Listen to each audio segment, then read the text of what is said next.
7-yard line. That's a great call. Two play fake. Plummer will put it up. Throws over the middle. Pull. Touchdown. Quick flag. 3rd down and 5. Levis swings it to Scadaboo. Scadaboo breaks defenders. Here he goes again. Another touchdown. Scadaboo is the running back, and he is immediately met in the backfield, runs through the contact, and then throws a shoulder for good measure.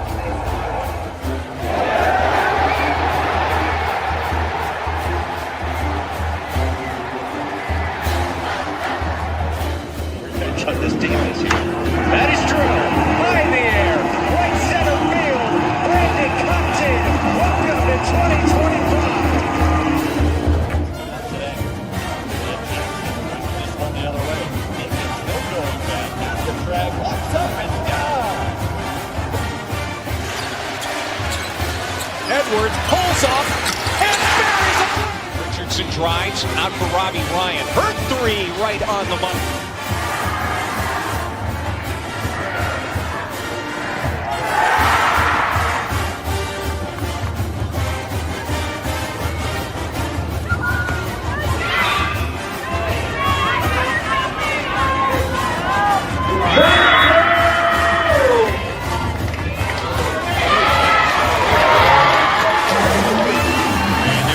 Takes his shot for Derby. Flag out. Doesn't matter. Touchdown.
Hola, my Pitchfork Lunch peeps. Welcome into Taco Tuesday's weekly edition of Pitchfork Lunch. Yes, I know, no hat. I forgot the hat, but we're sitting down with Coach Powers, and, you know, who needs a hat, right? But yes, welcome into your weekly Taco Tuesday edition of Pitchfork Lunch. I, as you know, am Michael Caratanudo, right there as you see it, at Diablo00 on X, artist formerly known as the Twitter. You can watch the show live there every day, Monday through Friday, 12 to 1 p.m., as you guys greatly know. Also, I don't know if I've ever told you this before.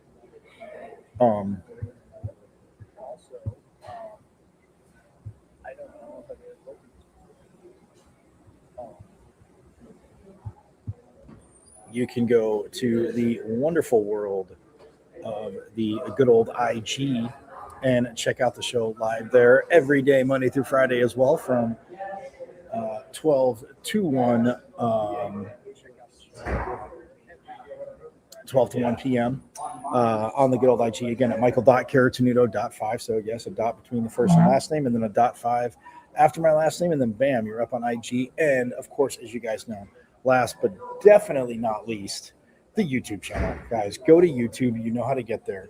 And subscribe to my YouTube channel. Again, we are here at Mullet Arena.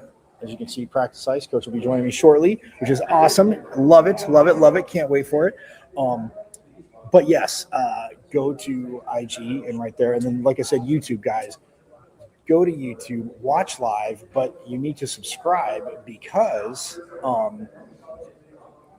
you have missed a plethora of phenomenal con reviews, coaches, players, voices, insiders, alum.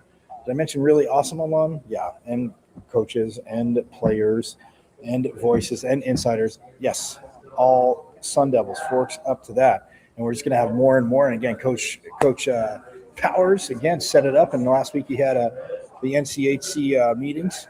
And but yes, we are hooking that up today. So again, hockey, man, a tough last weekend against St. Cloud State, but inevitably, guys, they have their work cut out for them. I will say that they do have their work cut out for them as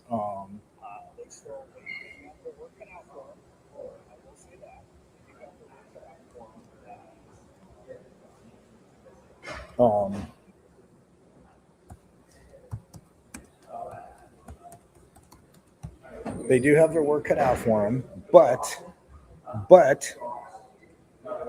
as again they have 19 points. North Dakota's got 42 guys.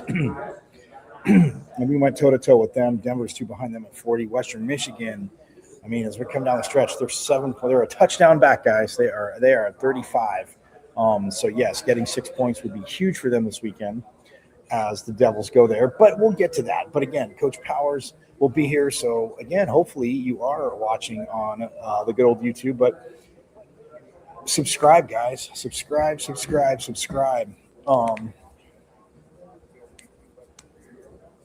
Because again, you can go back and, well, if you're watching and you're here, you're going to see it. But if you just started watching, again, forks up. I'm stoked you're here. Forks up to that. But you know what I'll say? Shame on you. Where have you been? You have a lot of catching up to do. So you can binge watch season 1, keep watching season 3, then binge watch season 2, keep watching season 3, and then again con reviews. Because like I said, we had Coach Powers on last season, and talk about recruiting, stuff like that. But again, a little bit of a different conversation, another year, and the coaches. And I didn't ask him about the endowment, but they had an endowment that was scholarship for scholarships, but they endowed the coaching position here. So again, that is phenomenal. And it's just, again, So anyway, nonetheless, we'll be hearing from Coach Powers very, very shortly. But you go to YouTube and you watch live, but you subscribe. So go to YouTube. You see my name, Michael Caratanudo, but the page is at M as in Michael, V as in Victory, C as in Champ 005, at MVC005 on YouTube, guys. And subscribe, because again, like I said, you've missed a ton. Shame on you, but that's why I got you covered. So subscribe.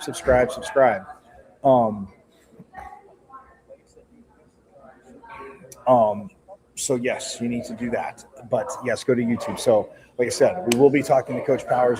Huge series. Like I said, Western Michigan in third right now in the NCHC, and they're 7 points clear of Minnesota Duluth. So you have those North Dakota and Denver 2 points apart, and then 5 points between Western Michigan and Denver, but 7 between obviously North Dakota, and then the Devils 19 points. So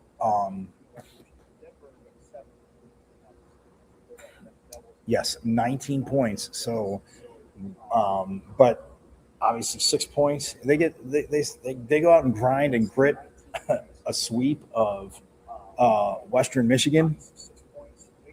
It'll take work, we know, but I'm just saying, they go out and do that. You're back up 25 points, and you're hoping, St. Cloud State doesn't get any points this week, or Minnesota Duluth, because again, you'd be right there, and Miami of Ohio. So, but it depends who they're playing. So yes, 19 points, but they can control it. So playing at Western Michigan, it is tough. Insane atmosphere, guys. Insane atmosphere. But yes, that's what they have coming up. Men's hoops tonight. Oklahoma State will be in. Oklahoma State will be at Desert Financial Arena tonight. So again, you guys need to come out 7 p.m. Tip off, by the way, 7 p.m. for that game.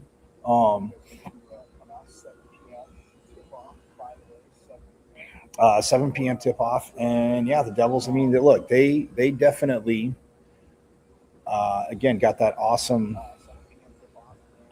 win at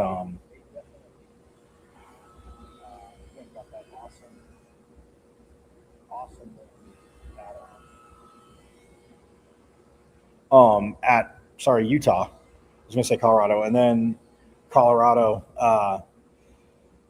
was able to hold on for the 8-point victory. But again, they're 12-12. They're 3-8 in conference play, which is tough. They dropped on the road to Colorado, but they're 6-5 at home, 2-6 away. So again, home crowd, man, let's get out there again. This team is battling and grinding, and I mean, like I said, Masamba Jop, like, yeah, they need to finish. It does. Look, guys, I know rainbows and unicorns. You can hit me up in the comments and pick on me that way. I get it. But it's not all rainbows and unicorns. I'm saying they're fighting. Yes, they need to learn how to close out and finish. Yes, they need to, not have a late turnover or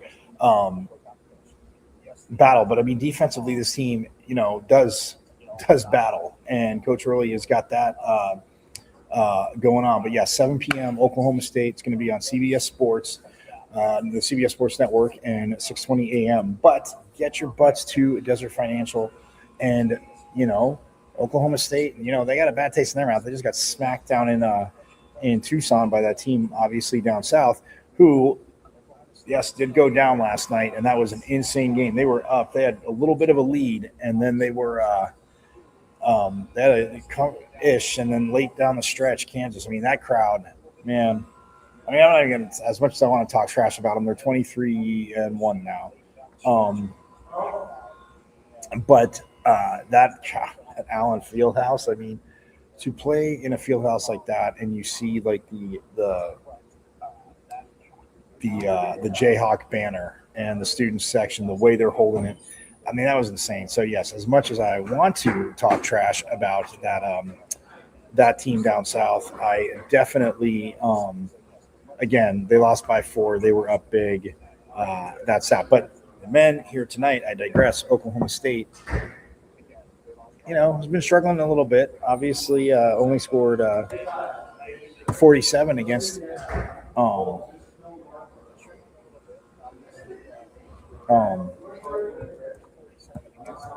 against Arizona. But yeah, if you play defense, I mean, it's one of those things where, you press your defense, force bad shots, force them to rush shots. It's huge because Oklahoma State, I mean, you look at the conference wise, I was going to say conference record wise, battling. I mean, you look at, they are 4-6 in conference play, and they're 16-7 overall.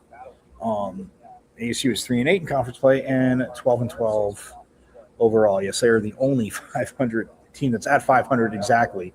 I mean, yeah, Arizona's now 23-1. Houston, who is number 3 in the country, is 21-2. Kansas now 19-5, but that was a huge win there. We're number 9. Iowa State, number 5. And I mean, all these, it's just insane. But Oklahoma State, like I said, 4-6, 16-7. The Devils, 3-8 and 12-12. So I mean, if you look at it from that standpoint of, the Devils are definitely a team that can.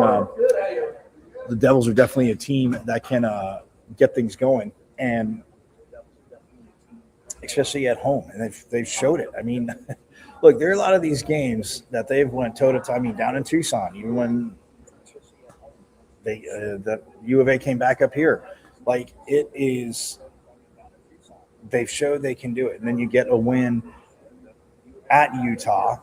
Again, tough place to play. I know Utah, and you look at Utah. I mean, they're in last, but still they're 1-9 in Big 12 play and 9-14 overall. So, but the Devils, I mean, they can start chasing some wins. I mean, they got some tough ones coming up, guys. You know this. Oklahoma State tonight, and then at 16 Texas, or no, then home for Texas Tech a week from today. So yeah, and then at Baylor, and then at TCU, and then they're home for Utah, home for Kansas, who's number 9 right now, March 3rd, and then Iowa State, they're on the road March 7th. So I mean, tough ones right there because you look at Kansas, Iowa State, 5-9. Texas Tech is 16. So, yeah, I mean, it's tough, but you have you have Baylor in there, and Baylor, TCU. Baylor right now, they're 3-8 in conference play, so they got the same record as ASU. They are struggling, but obviously, to overstate it, as you guys know, the Cowboys are the focus for tonight. Again, 6:30 p.m. So that is absolutely awesome. Hey, so women's golf wrapping up today as they're at the Arizona Intercollegiate.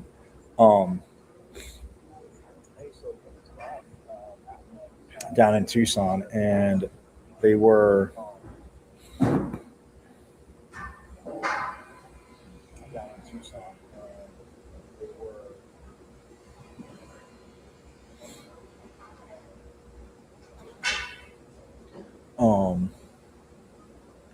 they're at the Tucson Country Club.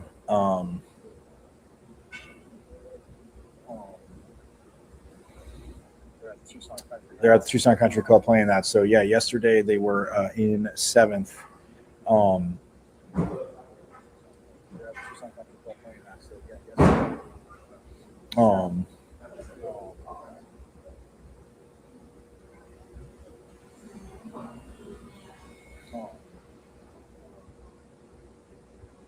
Yeah, they were in 7th. So they, again, have work to do, but that's where they are at.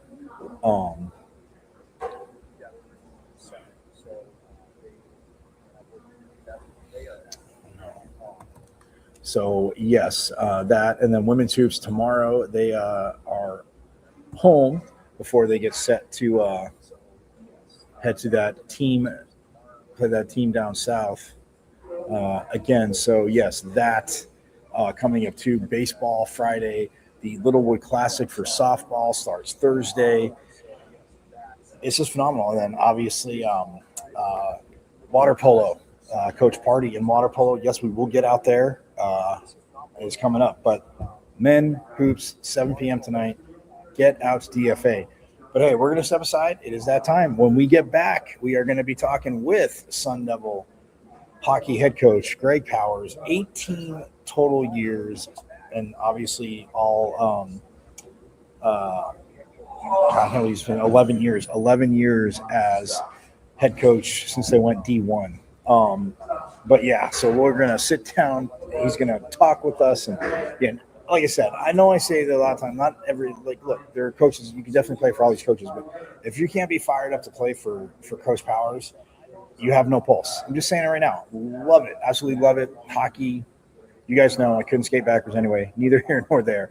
But we're gonna step aside when we get back. Coach Powers will be joining me, and yeah. You won't want to miss it because again they have a big weekend coming up against Western Michigan, and just closing out against Western Michigan, Omaha, and then oh come on, why can't I think of it? Western Michigan, Omaha is the last home series next week. Oh, and then they're at Denver. Yeah. So, hey, tall task, but again, that's 18 points. It's right there.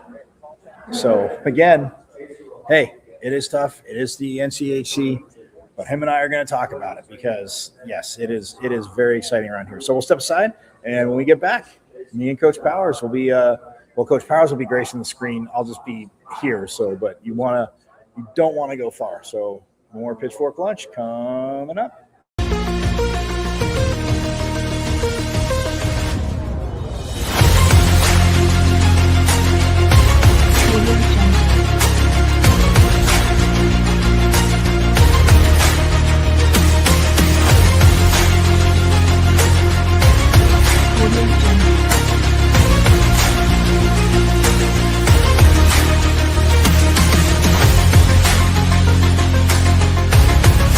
Audio Jungle.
Well, look at this.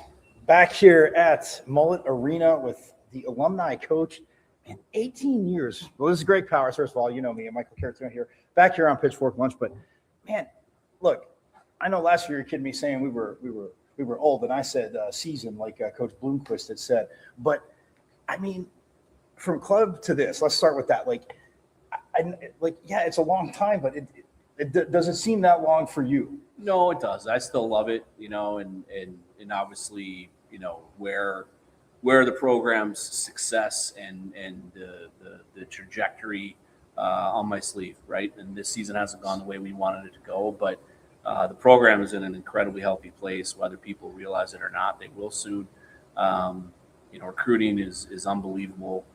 We have 2 of the top 3 scorers in the Western Hockey League committed, another D who's in the top 10, and 2 of the top 10 in the USHL.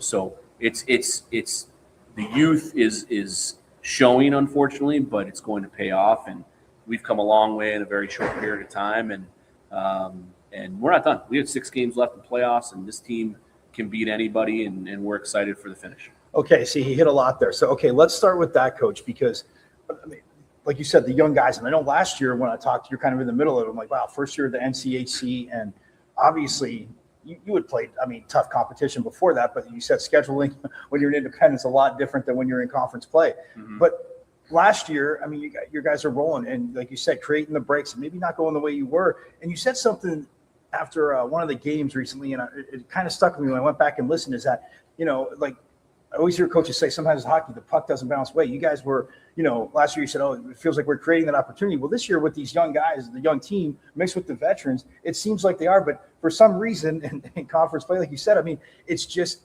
there's that one odd bounce or puck that the other teams get. Yeah, totally. And you could talk about puck luck and all that stuff, but you earn it. This is an honest game. And I believe that you earn your puck luck. The hockey gods will reward you if you do everything the right way. And we just got to continue to really ingrain in these young guys how to play the right way.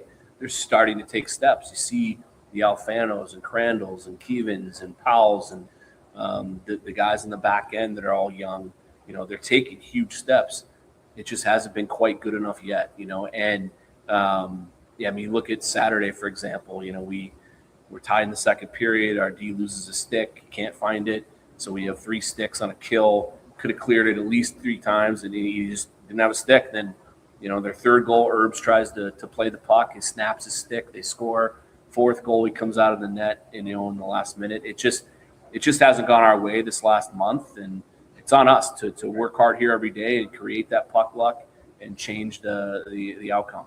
And, the one thing you say there, too, and, Pitchfork Lunch, there was like a Homer show, but the one thing that I've talked about is that, like even last season, when the puck's bouncing your way, like you said, I go, they're still grinding to earn that. But this year, like you said, the young guys, whether there's mistakes or not, like you just said, but these young guys, you mentioned Mello, and when he went up, because of the injuries on the first line, a lot of young guys, first year college hockey would kind of have almost like deer in headlights, but it just seemed like he obviously embraced that and played it well, but they're still grinding.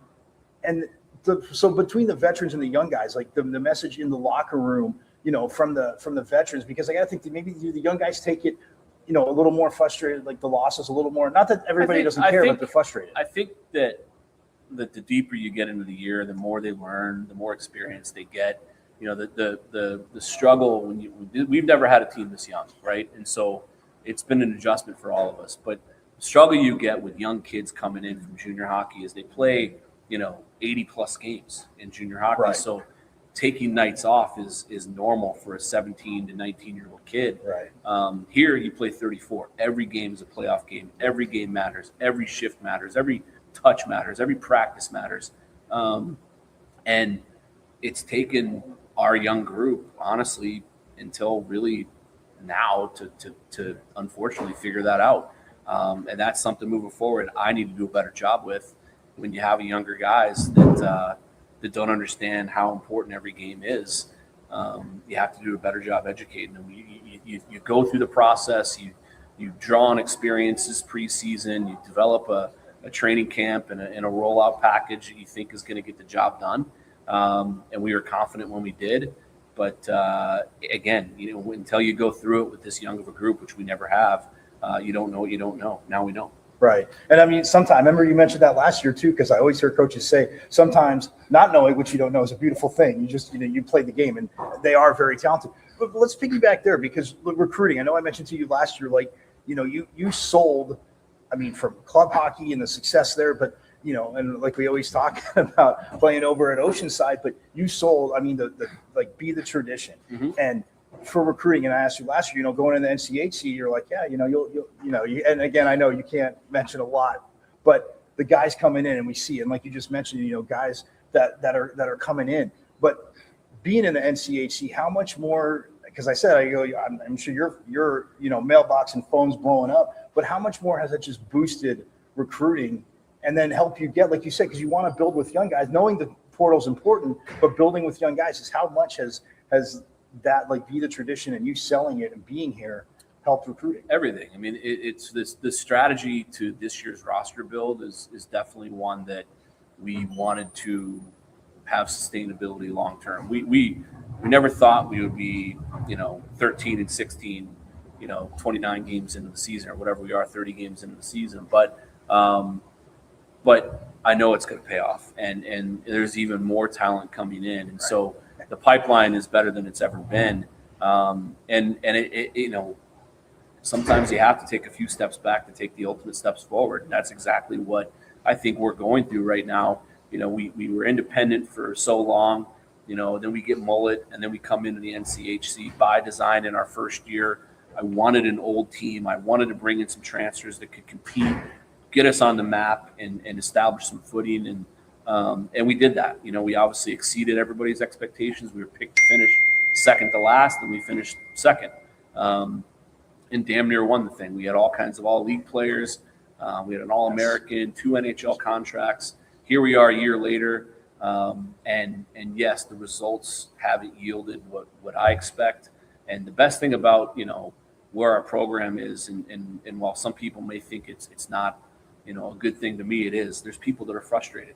And that says a lot about where we've come as a program. We want our fans to have high expectations. We want them to hold us accountable. They should hold me accountable. And trust me, nobody holds me more accountable than me. And this is going to get fixed. We have, and I can say names because they're signed. We have, such an exciting, freshman group potentially coming in next year. We'll figure out what that mix looks like and where we're going to go to the portal to maybe supplement a few things. But, when you look at Nathan Beam, who's second, third in the Western Hockey League in points, and Lucas Sachin is top 3 in Edmonton. Jonas Wu, who's signed, is top 10 in the Western Hockey League as a defenseman. And our D this year we're definitely deficient on the back end when it comes to generating offense. And Jonas is really going to help us with that.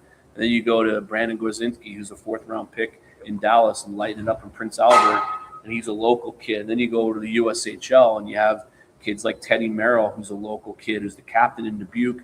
I think he's 7th in the USHL in scoring. He's a strong, mean centerman that just works and plays 200 feet. Mikey Barron is in Dubuque. He's top 10 in the USHL in scoring. So the pipeline is as rich as it's ever been. It could very well end up being, the number 1 recruiting class in the country for freshmen. So, we're that excited about it. We are going to supplement and bring in some experience out of the portal as well.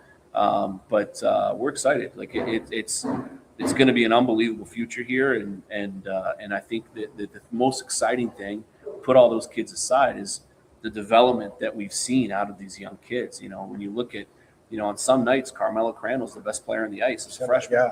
Yeah. He's athletic. His speed is unbelievable. He's learning how to play the right way at this level. Same with Ben. Sammy Alfano, Noah Powell, all the guys in the back end, where right now Dowder's not playing a lot and Tucker's up front. Our entire back end are freshmen and sophomores. So, it's coming. And I think people have seen how talented and how dynamic Samuel Urban is in net. When he's on, he's unbelievable. And he's getting some unbelievable reps and development, and he's going to be lights out for us. So future is very bright. And I'm not talking about years down the road. I'm talking about the immediate future. No, absolutely. And, when you say obviously holding, coaches accountable, and like I've said to all you coaches and everybody, you can't spell fanatic without fan. But to your point, like you said, it's great to see the passion. Yes, it means you care. Yeah, some ridiculous things might be said, but inevitably you see it. Let me ask you this, because last year, when you're in the middle of it, and again, you're crying, and I said, do you think, I remember asking you, you're like, I don't think so. But even though you brought that experience in first year in the NCHC, do you feel that maybe teams, not that they weren't prepping for you, but kind of overlooked you guys?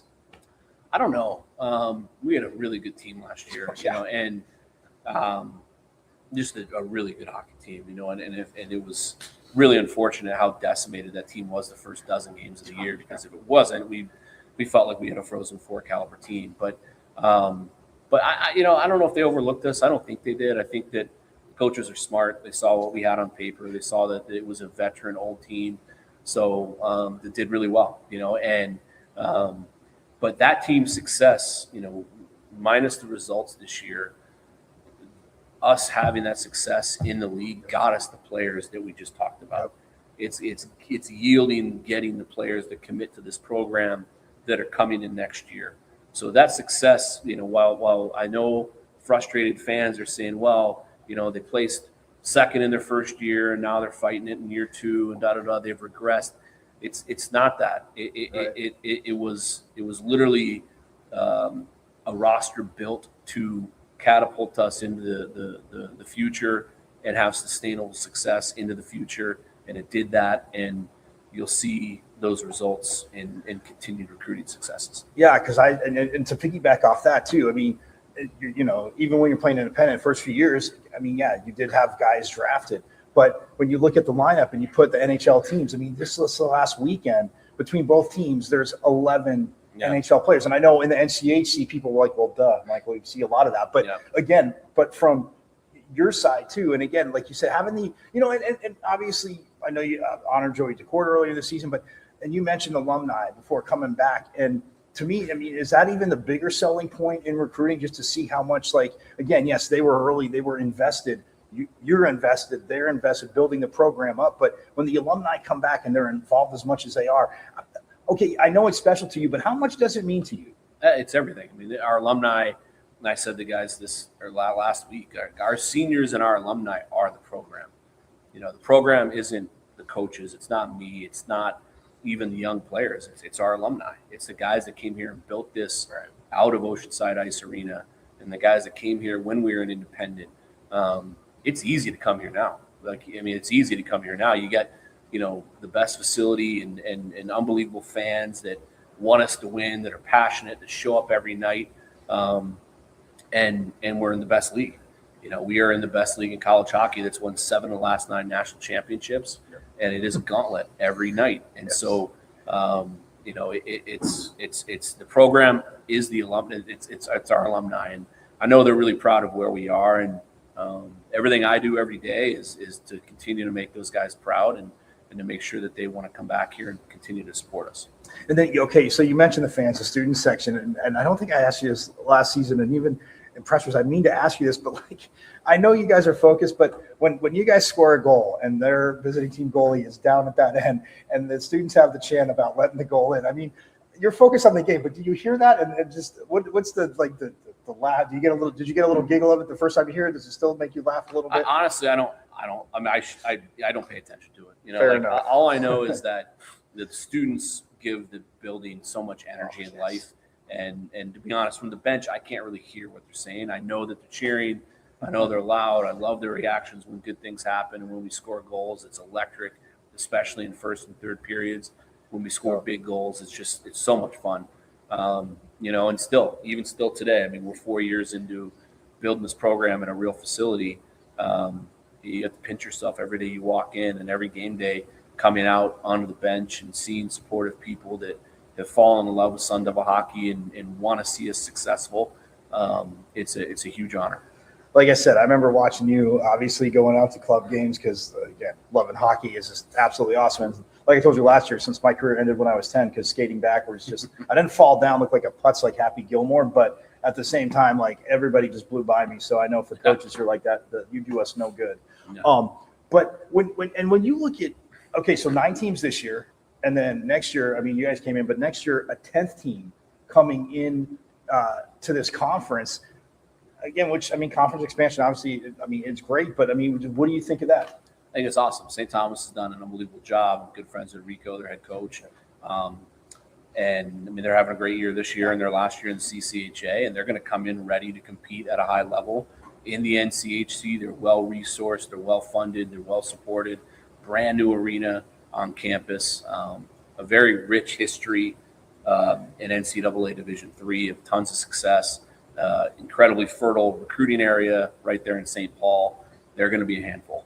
Yeah, and then okay. So obviously in an Olympic year, and I asked even Coach Winkworth this in soccer, like in a World Cup year, when you're like, obviously people are playing, getting ready, but like an Olympic year, obviously, yeah, you guys are prepping, but how much like chatter, in the locker room? Obviously, USA, Canada with the big rep, there's still obviously a lot of good teams there, but how much that little extra chatter? Like you said, you're focused on your season, but kind of maybe take your mind off things. No, the guys do that. It's every year with World Juniors. True. You have that in any college room, and especially when you have college players playing in the World Juniors.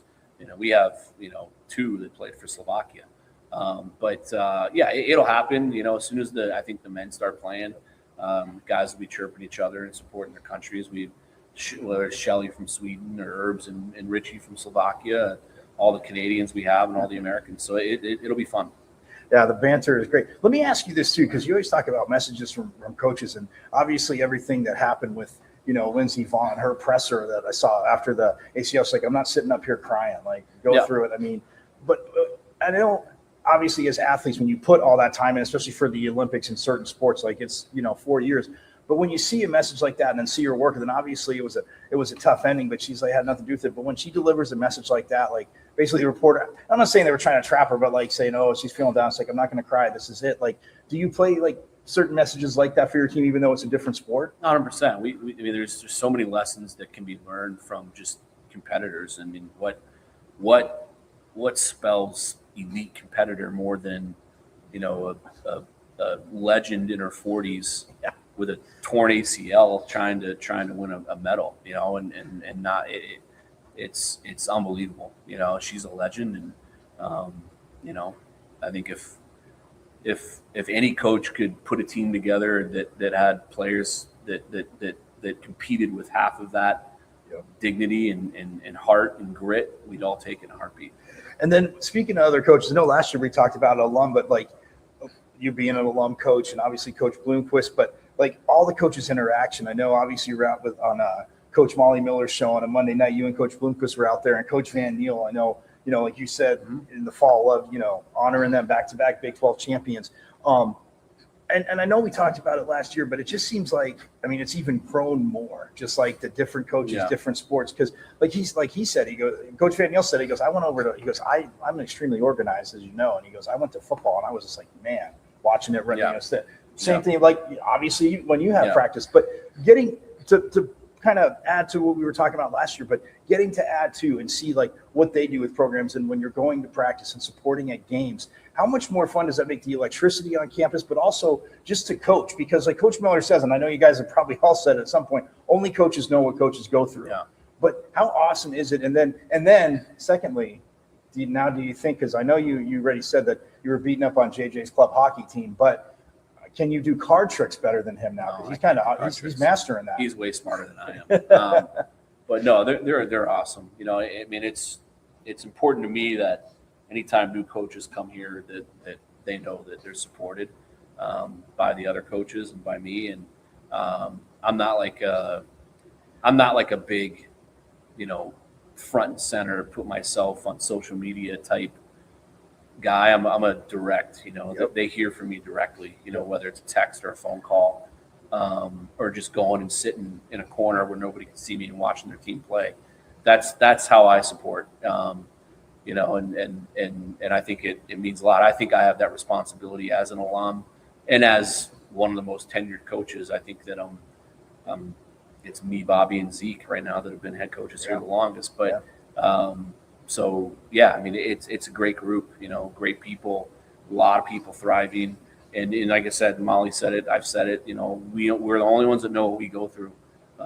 It's certainly not anything that I'm saying that anyone should feel sorry for us, because we love what we do, and it beats working. But it's a fickle world that we live in, and 1 year ago today, vying to win Coach of the Year in our conference in our first year, and today, you got people calling for my head. So, it is what it is. And again, that pressure is a privilege. You have to look at it as a privilege. With where we started this program, where nobody even knew hockey existed on this campus, and we were trying to get 200 people to walk into Oceanside to see us play, to where we are now. I'll take that pressure every day. Yeah, like I remember my freshman year. It's funny you say that, because that just kind of brought me back, a little nostalgia here on campus. Like, getting a million things to walk about, and people are like, "Oh yeah, don't forget, like come like club hockey." I'm like, "Oh, I'm not trying out because I'll look like stupid." But they're like, "Oh no, go to the games." I'm like, "Oh cool." And I knew that it existed, but like to think of, like I said, I think back to that. Like, I'm not saying people handing flyers out about it to, like you said, what it's become today. And like I said, no fanatic without fan, but yeah, it is definitely a roller coaster. When you look at and doing the events, like obviously with baseball, they had the alumni celebrity softball game, and people coming back, all different sports. I want to plan that at some point. I was just about to ask you. Well, I'm always gone. You're gone. That's the problem. We're always traveling. So Willie and I are really close, and he asked me to play in it every year, but I haven't been able to yet. So. Well, the funny thing is, Coach, what about him? I mean, come on, we know he can still take an at bat or two. I haven't seen him do it yet. Yeah, I think it just makes it fair, not playing. Right. And then, so obviously you said this last stretch of the season, it's still there for you. You're still, playing for it. What is in from your experience? So again, and each team has a different personality, and players, like you said, respond to different things. But just this last little push, what's not giving away too many secrets, maybe a little bit of a secret sauce of a Coach Powers. Honestly, it's just finding a way to get a big win here, and it could be this weekend. We think it is a really good chance, and then it just turns, and guys start to believe, and then hopefully this team has not peaked. It hasn't peaked, and if we can peak at the right time, which is now, we know we have a chance. You just get in the playoffs, and you got to win 4 out of 5 games, and anybody can do it. So it doesn't matter. It doesn't matter who you play. We know how good the top teams are: North Dakota, Denver, Western Michigan. But we believe in what we have, and you get in, it's anybody's ball game. And I will say, I mean, again, people see scores, empty netters or not, shorthanded goals, but you've gone toe-to-toe with them, and what to expect. And when you say, players fighting and passion, I want to touch on Coach Miller again. To start – I mean, to come in, and obviously, it's a new team, 3 players, stayed, but portal. But to start 15-0, I mean, like I said, just excitement. And she's like, we might not have the most talent. We have this, but we're going to play defense. We're going to do that. But when you saw, like I said, as coaches, the 15-0, what were you saying? What words did you describe? I mean, it's incredible. Just to see the turnaround and the turnaround in the culture and energy that those girls play with is they're a microcosm of their coach. She's awesome. She's a complete ball of energy on every level, and they play defense like she wants them to, and it's fun to watch. Well, I heard you say at our show too that being from Indiana, you were too short to play basketball. I don't know. As hard as you worked, Charles Barkley was always undersized and got a lot of rebounds. So I don't know. I think you could have been a bull out there, Coach. Yeah, I don't think so. I'm not well, compared to most hockey players, I'm actually pretty good at basketball, but nowhere close to good enough. Well, I think you guys are with obviously the skating and the footwork. I love when I see the hacky sack stuff. Being a former soccer player, I love definitely seeing those skills. Let's end on this, because you just thinking about that. You're saying for a hockey player, basketball, but a lot of kids growing up playing multiple sports, obviously different disciplines, but it helps you with sports. And I know how club and and especially soccer, volleyball, basketball, whatever you want to say, but in hockey, do you obviously if they're playing it, they're going to love it. But do you feel that if they are playing other sports, or if they're good, it helps it, or is it more it's one of the sports? Because I've always said I feel like that's the one where I'd be well, not that you don't want to play other sports, but it's different.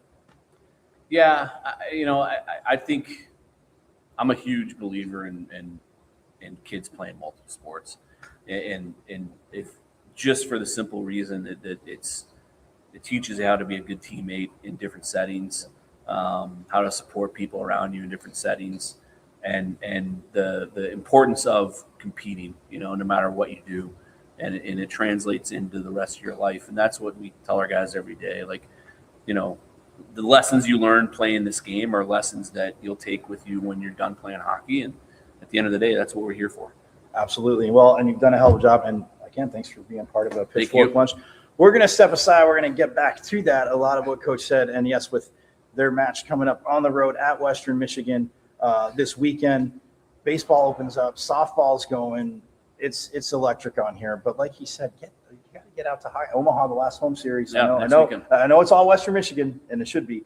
But Omaha, if you haven't been out to Mullet, guys, you've heard me say it. If you haven't heard me say it once, you've heard me say it like 20 million times. Like he said, get out here. It is electric, and it is great hockey. So we're going to step aside, but I'll have more Pitchfork Lunch coming right up.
That was Coach Powers, guys, here on Pitchfork Lunch.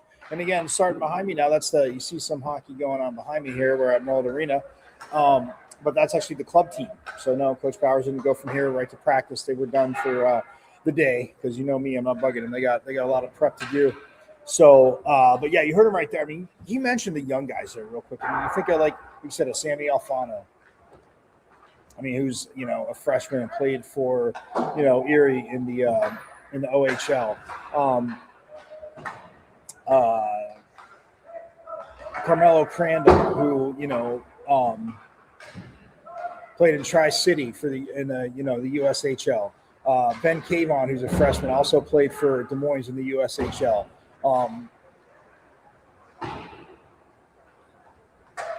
I mean, it's you have these freshmen, and you look at Richard Barron, the defenseman, who played for Des Moines as well in the USHL.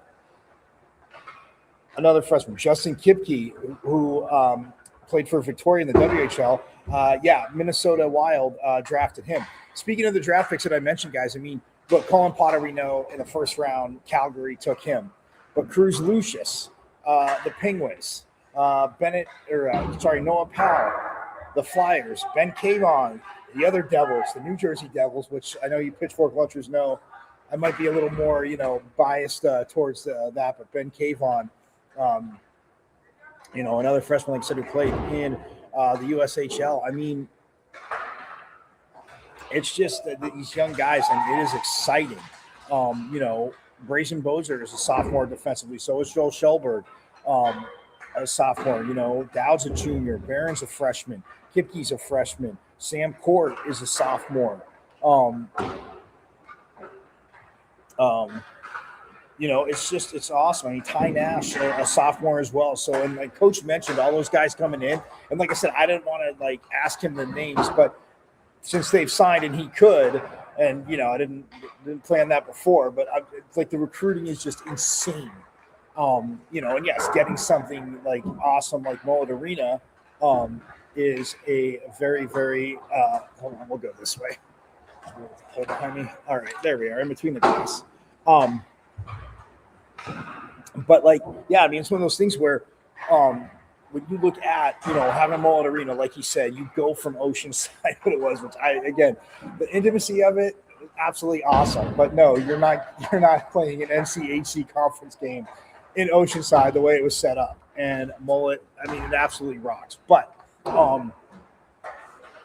yeah, guys, this line, I mean, Cruz Lucius and Bennett Shemek, Shemek talked after the game, on Saturday of the series. And like Coach said, I mean, St. Cloud State came in at 14-15 and 0, and they were 7-12-0 in the NCHC. So now they're 16-15 and 0 and 9-12 in the NCHC. So it's, I mean, they're 8-12. Sorry, this was Saturday.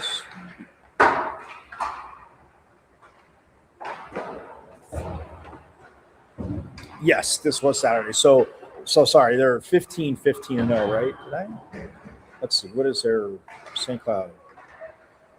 Yeah, they're 15-15 and 0 overall, and then now 8-12. 8-12 in the conference play. The Devils are 6-11 and 1. But I mean, look, you go get 2 wins against Western Michigan. Well, you're 8-11 and 1, and 6 points puts you at 25, and then all of a sudden you feel different about those last 2 series. I mean, Omaha's got 18 points. They have 1 less than Devils. They are 6-12 and 0 in the conference play. They're 10-18 and 0, but you are not overlooking them. And again, Coach Powers, you heard him, guys. And like I said, I just love having conversations with them. Again, if I maybe I could have played some club for him if I could have skated backwards for a little bit. But anyway, I digress. But yeah, I mean, these lines of C. Alfano and I mean Logan Morrell, Noah Powell, the way they're playing together. I mean, that's 2 sophomores, Morrell and Powell, and then the freshman Alfano that was on the second line on Saturday. And I mean, it's just, and I mean, Carmelo Crandall played up on the first line with Cruz Lucius and Bennett Shemek when Colin Potter went down. He's on the third line with Kyle Smolin and Ben Kavon. So you have 2 freshmen and the junior captain, Kyle Smolin, right there. So, I mean, that's one of those things where, look, I love this hockey team and the way what coach is doing. And he mentioned Sam Urban, a freshman, he did say in his weekly presser before this that he has a goalie in mind, but he's not telling us, wasn't telling anybody today. So obviously Western Michigan preparing for both. But, I mean, Sam Urban, he talked about, I mean, he's a freshman. Connor Hasley has been just, again, his leadership, and coach said you knew what they were getting. Sam Urban, again, just like I said, he's talking about, he came out to get the puck and his stick snapped, and it's just, it's one of those things that it will drive you crazy. But that, like I said, that is that. So again, Forks Up, man. Thank you so much to Coach Powers for jumping in Pitchfork Lunch, you guys. Again, if you're just joining in, and I see some people may have just jumped in, you can go to YouTube and you can subscribe. You can watch live always, but you subscribe to the channel so you can go back and watch this phenomenal convo with, again, the great Coach Powers. Again, we're doing this, keeping the tradition alive now. The last 2 seasons. So again, he's gracious enough to come on. So Forks Up to Coach Powers. Again, 7 p.m. tonight, Desert Financial Arena, men's hoops, playing Oklahoma State. Get out there and let's rock it. Let's again get loud. This team, hey, they go on a little bit of a win streak. They got some tough games coming up, but just like Coach Powers and I are talking, I mean, you got to create the puck luck, and bounce here or there might go your way, a pass here or there, but the Devils hoops, Coach Early, I mean, look, they can get them on a run, and these guys are not quitting, man. The energy that Pig Johnson plays with, it'll be interesting to see if Santiago Truett is back, because he didn't play Utah or Colorado. We'll see that. But, again, get on out to DFA. Let's get loud. Again, cheer, cheer, cheer. Get loud. Make it sound like Allen Fieldhouse in Kansas last night. Granted, I know number 1 versus number 9. But make it sound like that. Create that. Like, again, like Coach Powers was saying here. He's not paying attention to it, which I didn't think he would be, but I just said if you did hear it, you get a little chuckle out of it. But him and his staff are obviously coaching, but it is awesome what the student section does at Mullen. So I'm going to get out of here. That'll wrap it up. Again, you guys have a phenomenal rest of your Taco Tuesday, and you guys know it. Make it a little spicy. Make it a little spicy, as you know, whether you're at some jalapenos, some sriracha, cilantro, Tabasco, Frank's Red Hot, green chili, whatever you like. Make it I like it a little spicy, Have some spicy tacos on Taco Tuesday. But have a phenomenal rest of your Taco Tuesday. I will see you tomorrow. Same bat time, same bat channel. We'll recap the men's hoops game. We'll talk a little softball as a Littlewood Classic starts on Thursday. Baseball we'll talk too.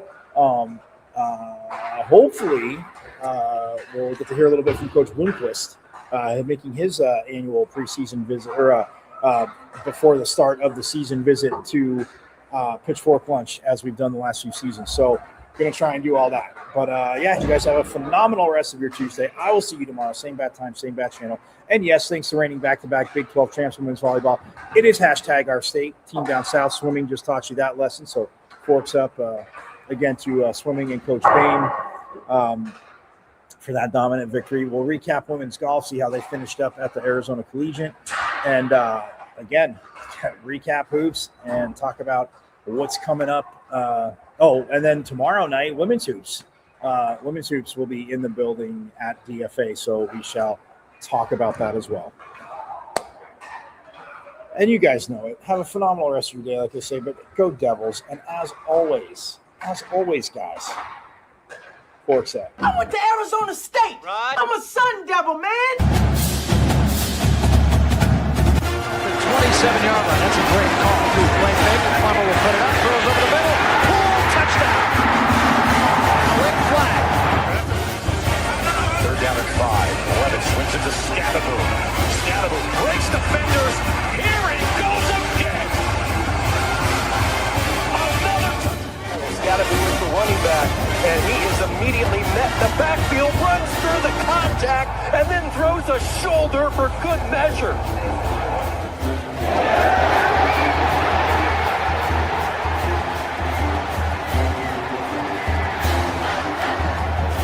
Revenge on this defense here. That is true. High in the air.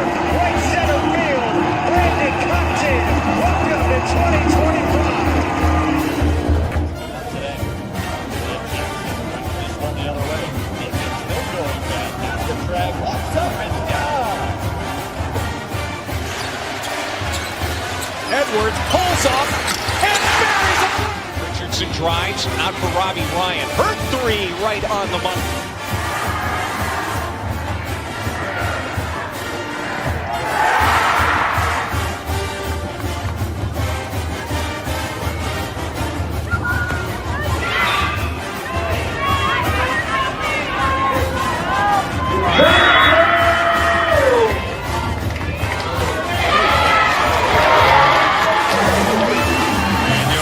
Takes his shot for Darby. Flag out. Doesn't matter.